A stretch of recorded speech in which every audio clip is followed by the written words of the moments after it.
মুন্সিগঞ্জের গজারিয়ায় দাসকান্তি বাজার এলাকায় জমি সংক্রান্ত বিরোধকে কেন্দ্র করে বিভিন্ন গণমাধ্যমে প্রকাশিত সংবাদের প্রতিবাদে সংবাদ সম্মেলন করেছেন ভুক্তভোগী হিসেবে দাবি করা মহসিন।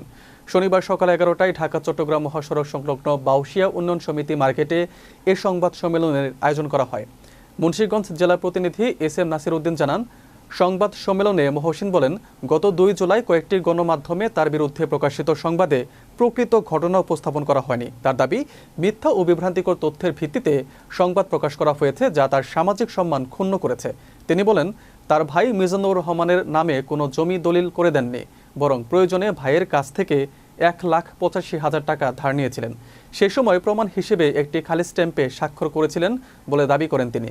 মহসিনের অভিযোগ, পরবর্তীতে তার ভাই মিজানুর রহমান ওই স্ট্যাম্প ব্যবহার করে 4,981 নম্বর হেবা ঘোষণাপত্রের মাধ্যমে জাল বা ভুয়া দলিল তৈরি করেন এবং 2023 সালে 4,000 নম্বর হেবা ঘোষণাপত্রের মাধ্যমে তার স্ত্রী রেহেনা আক্তারের নামে দলিল সম্পন্ন করেন।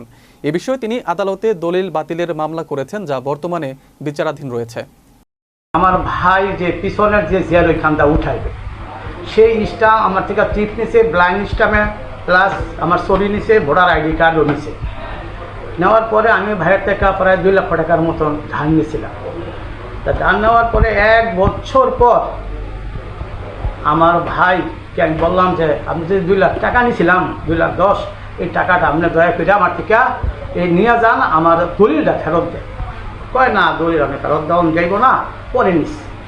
কেন আমি খারিজ করা যে কোনো খাজনা দিতে গিয়া দেখি যে আমার ভাই আমার এই সম্পত্তি ওর নামে কইরা জালিয়াতিভাবে এবং ওনার ওয়াইফরে সাবকাওলা কইরা দিয়ে ফেলছে।